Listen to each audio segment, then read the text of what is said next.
Në jug të Shqipërisë, gjendet liçeni i Butrintit, një aset i jashtëzakonshëm i vendit tonë, i cili është i famshëm për kushtet e tij ideale për kultivimin e midhjeve. Ai përbëhet nga uji i ëmbël dhe i kripur, i cili rrjedh nga deti jon nëpërmjet kanalit të Vivarit, ndërsa uji i ëmbël futet nëpërmjet kanalit të lumit të Bistricës. Ai ndahet me detin nga një kodër prej 240 metrash, ku fauna dhe flora janë shumë të pasura duke krijuar një habitat shumë të rëndësishëm për rritjen e këtij molusi. Kultivimi i midhjes është një traditë e hershme e cila vazhdon edhe sot e kësaj dite. Ysen Mane, që për 3 dekadash i është kushtuar kultivimit të saj, jo vetëm që po e kultivon, por e ka kthyer atë në peligrinazh duke e quajtur rruga e midhjes. Për Manen, liçeni i Butrintit nuk është një aset i Sarandës, por i gjithë shqiptarëve. Saranda nuk krenohet vetëm me bukuritë e plazheve që të ofron apo setat arkeologjike. Ajo krenohet dhe me mbretëreshen e liçenit të Butrintit, e cila është midhja. Prej vitesh, Ysen Mane e kultivon atë, madje e ka kthyer edhe si një destinacion për tuajt, duke e kthyer në Grit, duke e quajtur rruga e midhjes. Yseni është një personazh mjaft i veçantë, se kishim mundësi ta takonin përpara dhe do kemi mundësi ta njohim gjatë intervistës. Përshëndetje zoti Ysen, dhe është kënaqësi të vi këtu në shtëpinë e midhjes. Jo, nuk vini në shtëpinë e midhjes, po vini në shtëpinë tuaj. Ju jeni qytetarët shqiptar të mirë që nga Nishi deri në Prevez, të tërë qytetarët e këtyre vendeve janë të mirë ardhur se janë në vendin e tyre. Liçeni i Butrintit është një aset i kombit shqiptar, jo i Sarandës. Saranda është një qytet i vogël, po i kombit shqiptar, sepse ka resurse të jashtëzakonshme dhe të tërë këta njerëz duhet të preferojnë dhe të jenë atraktiv në vendin e tyre. Nga fini dëshira për ta kthyer atë në një atraksion për të huajt, që të bëjnë rrugën e midhjes, që të vinë me ty dhe ti t'i shpjegosh midhjen. Po, është shumë e thjeshtë. Çdo njeri që se ka parë midhjen ndonjëherë në vendin e tij, ose që ka ngrënë diku, dhe do ta shohë se si bëhet, ku është, edhe çfarë shije ka. Edhe ka marrë mundimin që të vi këtu. Edhe unë me zëmërgjërsi, i kam marrë me skafet e mia, i kam çuar aty ku bëhen midhjet, e kam ngritur vargun, e ka kputur vetë me dorën e tij, i kam mësuar se si hapet me thik, me pak limon, e ka ngrënë dhe ka ngel shumë i kënaqur. Tani vizitorët e tu për sot është ekipi i Radio Televizionit. Është kënaqësi të jemi këtu dhe të na shpjegosh më nga afër impjantet e midhjes dhe kultivimin e saj. Mund të nisemi? Ne do nisemi, do vemi direkt atje, ta shikoni, ta prekni me dorën tuaj vetë.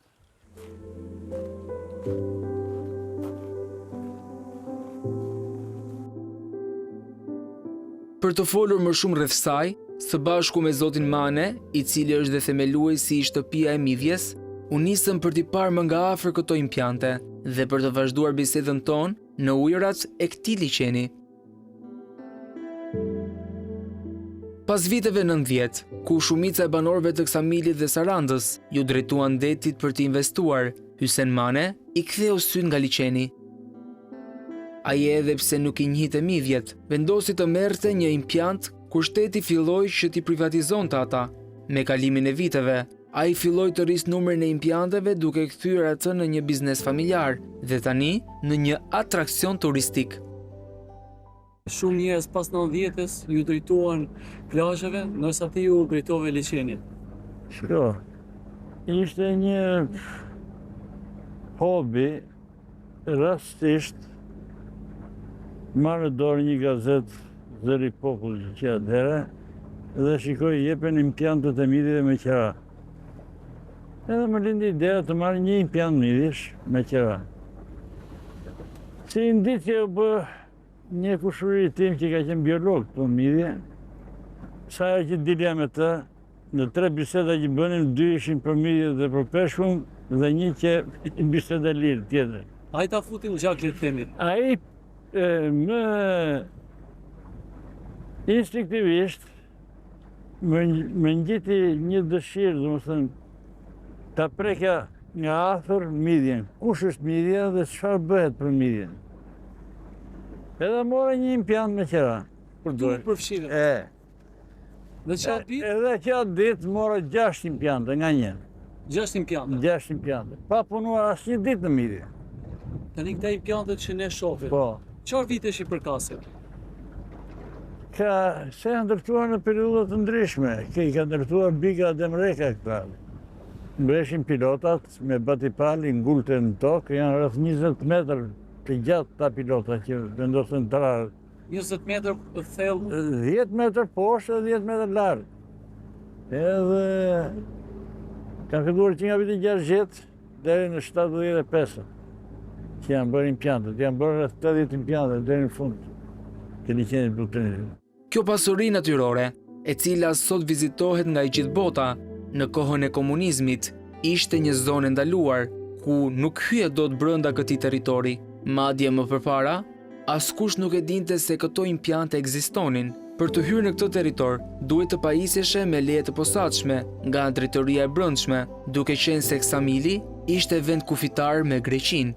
Në liçenin e Butrinit para 90-s ishte ndaluar të hyje? Po, ka qenë zonë ushtarake, që nga manastiri dhe gjithë zona deri në Komispol.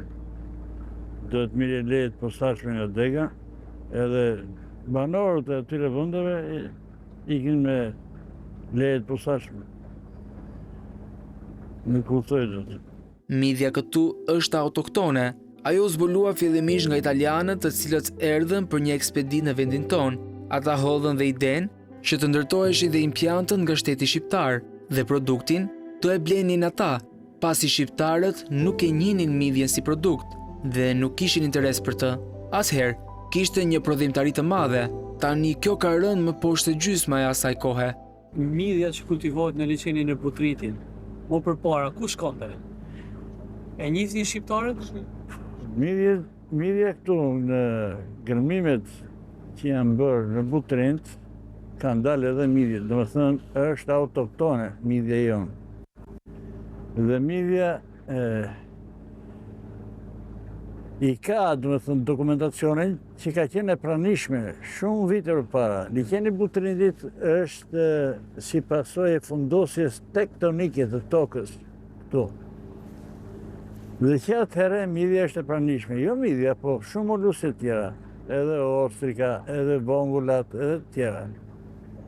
Edhe në vitin 60, një ekspeditë italiane eksploroi liçenin e Butrinit dhe pa që midhja ishte pranishme, e pa Kultivuar. natyrale. Natyrale. Ajo kapej në për kallamishte, në për bim të ndryshme, në për gure. Dhe ata hodhën idenë që bëni investimet ju dhe të tërë produktin do të marrim ne. Edhe kështu ndodhi. Deri në vitin 94, të tërë midhjen e mirë të shteti italian. Pse nuk e përdorin shqiptarët? Nuk e njihnin? Nuk e njihnin midhjen si aset ushqimor, e njihnin zonat që ishin në kontakt me të, po të tjera nuk e njihnin.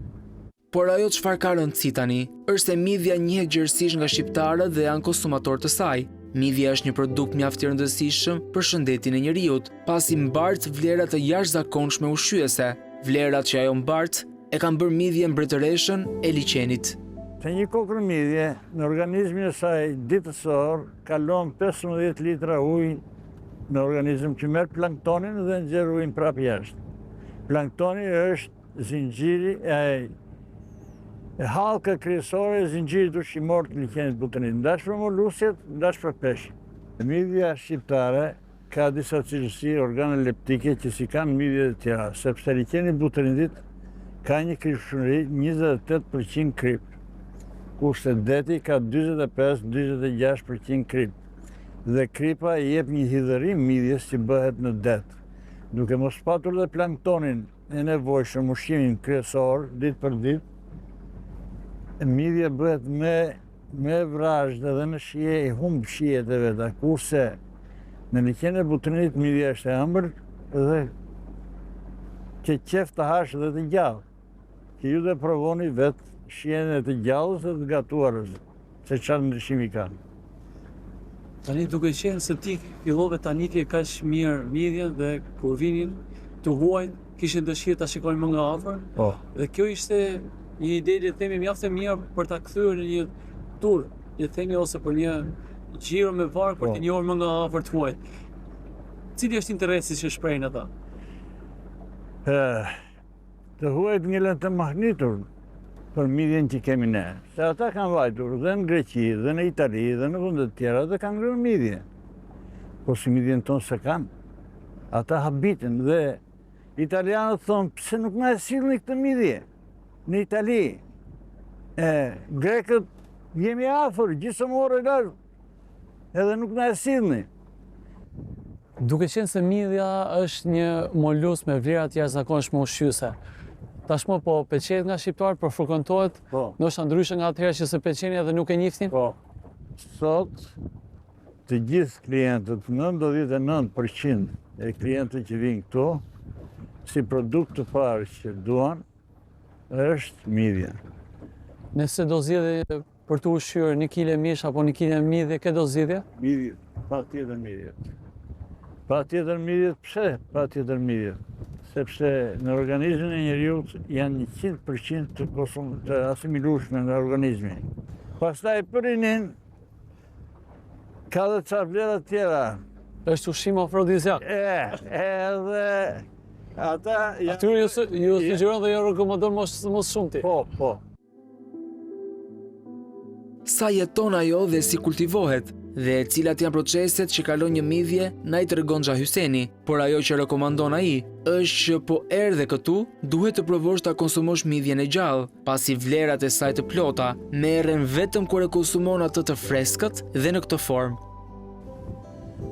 Kjo është midja gati për tu tregtuar. Është e nxjerrë nga vargu i saj, është e gjallë. Ky është bizusi që ajo kapet te vargu që mos të bëhet lodër e dallgëve të saj dhe kapet fort në varg. Kjo është që e mban. Po, kjo që e mban dhe është tendina që merr dhe ushqimin brenda, që e mban të hapur sa të futet uji brenda. Një kokër midje kalon në organizmin e saj 12 litra ujë në ditë, në procesin jetësor të saj.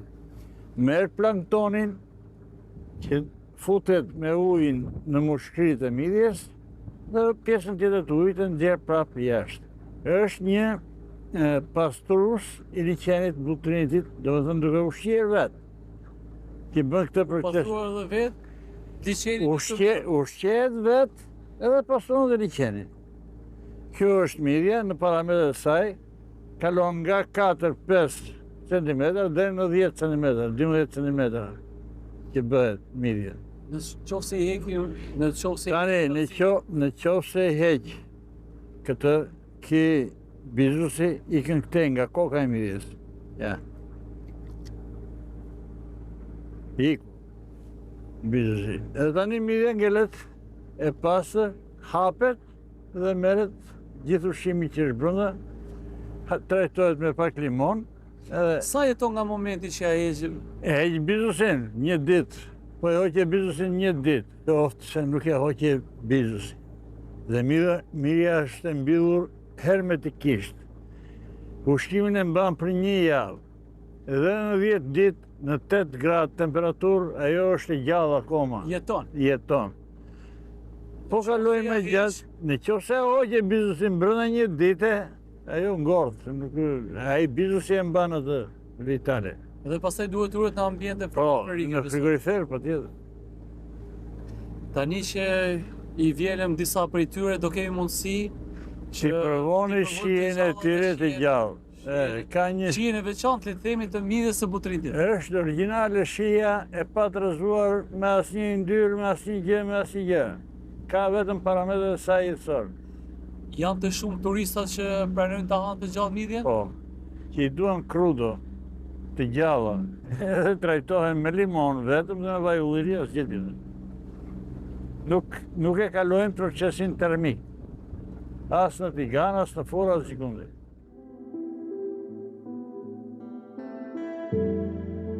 Pasi kemi bërë rrugtimin e midjes dhe kemi vjedhur disa nga midjet, është momenti të shkojmë t'i provojmë. Kështu siç janë të gjalla, apo jo? Çfarë na duhet tjetër? Pak limon besoj. Limon dhe asgjë tjetër. Kemi marrë mjaftueshëm besoj. Pa hajde, sa t'i provojmë. Tani bie dorë limon. Da. Roma. Qënë fort e hajde. Hajde. Kjo është midja e gjallë e dalë direkt nga liçeni i Butritit. Ka 3 minuta Që që është hequr nga vargu. Procesi i parë për ta ngrënë midjen e gjallë është heqja e bizusit. bizusi duhet hiqet në një anë, po s'ka rëndësi. Nuk duhet të këputet dhe të ngelet brenda midjes dhe hiqet komplet nga koka e midjes këndej. Nga poshtë. Varet si e marrë, po në këtë rast i bie nga poshtë. Ja. Bizusi ka dalë. Tani hapet pak midja me një thik. Futet thika. Një tendin që mban të dyja guackat Po thitura. të positura dhe midja u hap.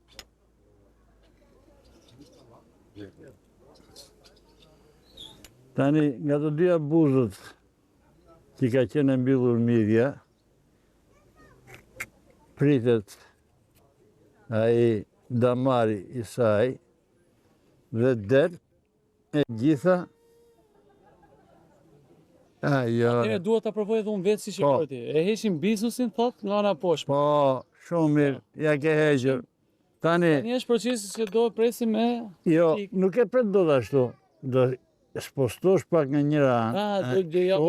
Edhe fute thikën atje, edhe do të fërkosh të buzët e kësaj këtu. Po. Që të presh atë damarin e vetë. Mos le as një qik, mos e dëmto. Mere komplet. Ashtu e ka të tërë vlerën. Tani, e bërë ashtu. Shtu i saj, mos ki merak. Shtu i saj. Po. Mere limonin edhe hidhje këtu. Se kam përvoj së një herë të gjallë. Po, përvoj edhe je vlerësimin tëndë. Haje pa merak, ja. Kjo është Hajde këzuar.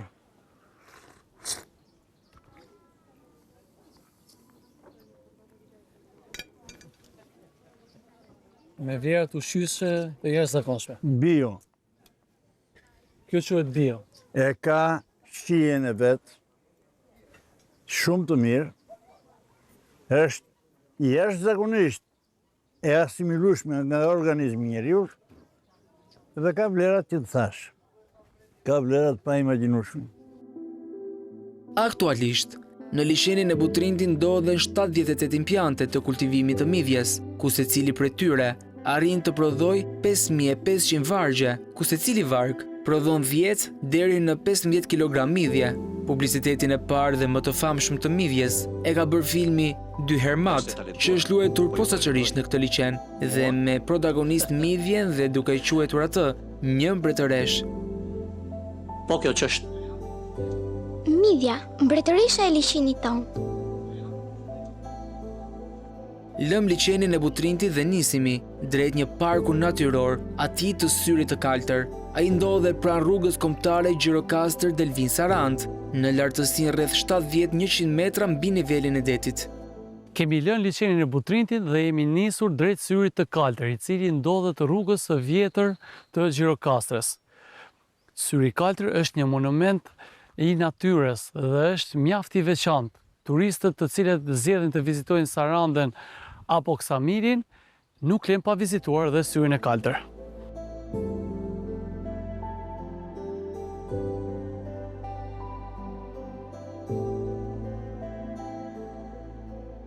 Syri i kaltër është një prej destinacioneve turistike më të bukura në jug të vendit, që çdo vit tërheq me mijëra turistë vendase të huaj.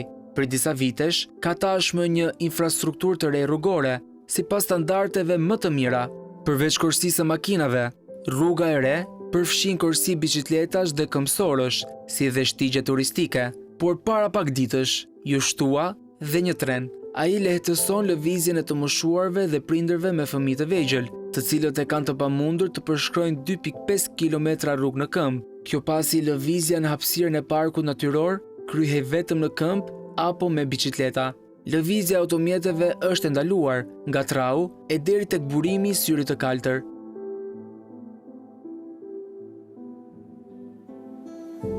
Syri i kaltër është një burim uji, dukuri natyrore dhe vend turistik, i shpallur monument i natyrës prej shumë vitesh, për shkak të bukurisë natyrore që ofron, formës që i ngjason bebes së syrit dhe ngjyrave të mahnitshme që e rrethojnë. Syri i kaltër është kthyer në një atraksion turistik. Turistë nga gjithë bota vizitojnë pothuajse çdo ditë të vitit syrin e kaltër për të shijuar bukuritë natyrore që ofron ky vend i veçantë në Shqipëri.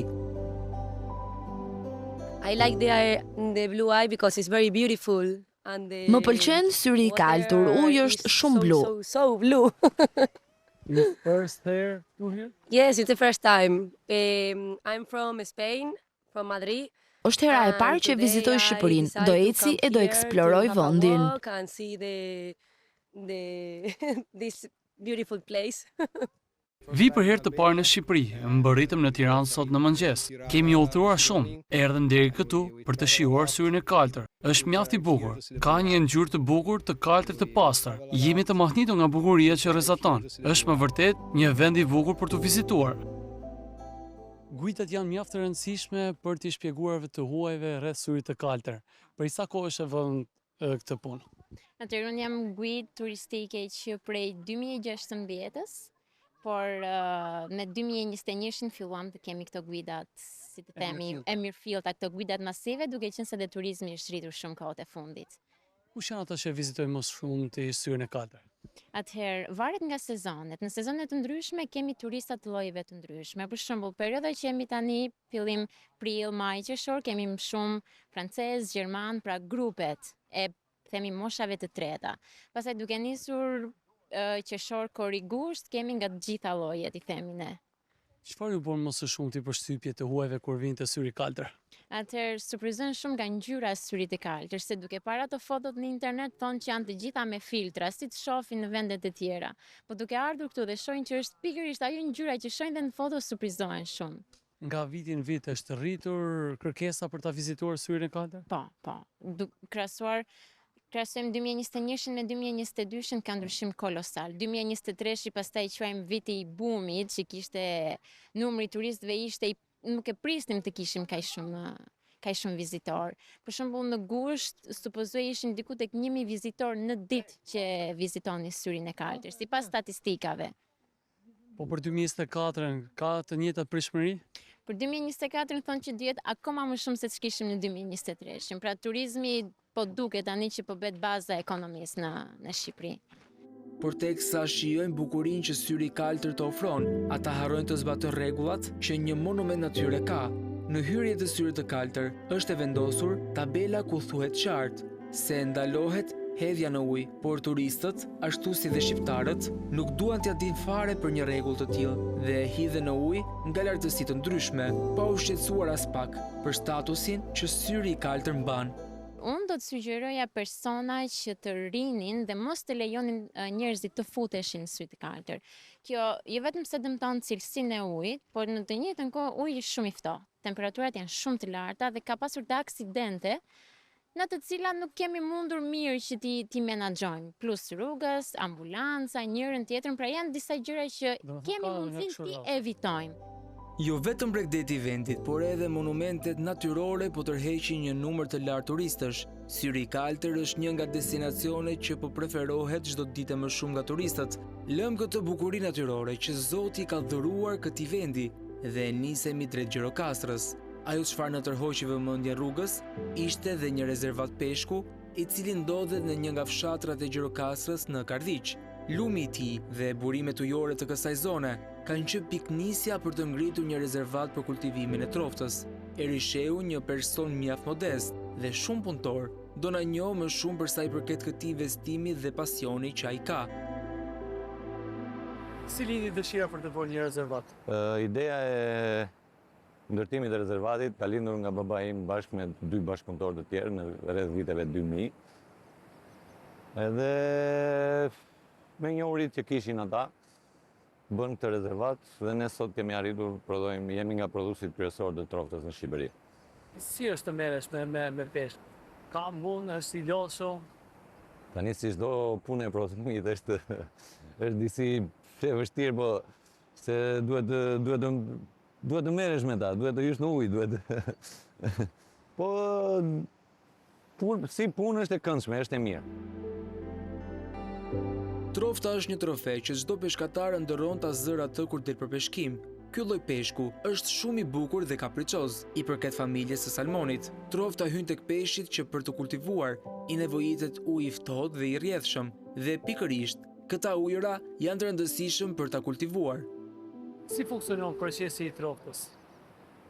Atëherë, ne kemi ajo që quajmë mamat e peshkut, edhe e bëjmë mbashtimin vetë artificial. Kemi dhe inkubator që i shtridhim, i shtrojmë vezët, ku të ndrojmë për 30 ditë atje, vezë, pastaj qelin larvë, edhe me procesin fillojnë të vendosen në vaskat e dura që janë apostafat për larvat vogla dhe derisa kalojnë gradualisht tek këto vaska që janë të mëdhaja. Në këtë impiant, në të cilin ndodhen rreth 150 deri në 200 ton troft të masive të ndryshme dhe kalojnë në disa faza për të ardhur deri tek trofta e cila arrin deri në peshën 3 kg. Ky lloj peshku njihet për përmbajtjen omega 3 dhe omega 6, të cilat ulin nivelin e kolesterolit dhe përmbajnë vitaminën B, e shumë veti të tjera për të cilat organizmi i njeriu ka nevojë. Dhe eri që troftën mund ta krahasojmë edhe me salmonin. Po një familje janë trofta me salmonin, ne prodhojmë diçka me madhësinë 1,5 kg, 2 kg, deri në 3 kg, që trajtohet me një ushqim salmonato, i themi ne, sipas ushqimit që marrim në fabrikë në Itali. Dhe është afër salmonit. Afër salmonit. Ky besoj është ai speciali, le themi, trofta speciale. Do më shumë kohë të rritet. Nëse një troftë normale do një vit të bëhet për 3, kjo do më shumë se 2 vjet. Siç të thash më parë, kjo është ajo trofta që është në madhësinë 2,5-3 kg sot, që është diku afër salmonit, po themi. Është e ushqyer dhe me ushqim të veçantë. Edhe është rritur shumë ngadalë. Do të thonë 3 vjet për të rritur. Po, 3 vjet. Troftat tu janë 2 kg deri në 3 kg, kupton? Dhe kanë kërkuar një 3 vjet për të bërë kaq. Dhe sasia e ushqimit besoj për këtë është më e madhe. Patjetër, ka kosto shumë herë më të madhe se ka gati 2 e kostos në krahasim me troftën normale. Por që ti duke qenë se i marrë gjitha llojet, ke edhe këtë familje. Kemi edhe këtë.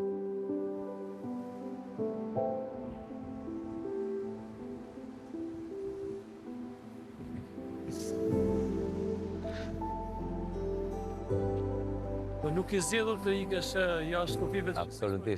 Absolutisht. Ka qenë një biznes familjar, thuaj, dhe që na ka bërë që të jemi rezident tu dhe të jetojmë tu. Ta zhvillojmë të vend, vetëm prodhimi mund ta ndryshojë këtë vend, asgjë tjetër. Akwakultura apo rritja e peshkut në rezervate po kthehet në një industri të stabilizuar, ku janë të punësuar qindra persona, parë nga një këndvështrim mjedisor. Sasia e kufizuar e ujit që përdoret në riqarkullim është padyshim e dobishme, përderisa në shumë rajone uji është duke bërë një resurs i pakët. Akwakultura me riqarkullim në prodhimin e peshkut është konsideruar një rrugë tepër miqësore me mjedisin dhe gjithashtu komercialisht e suksesshme.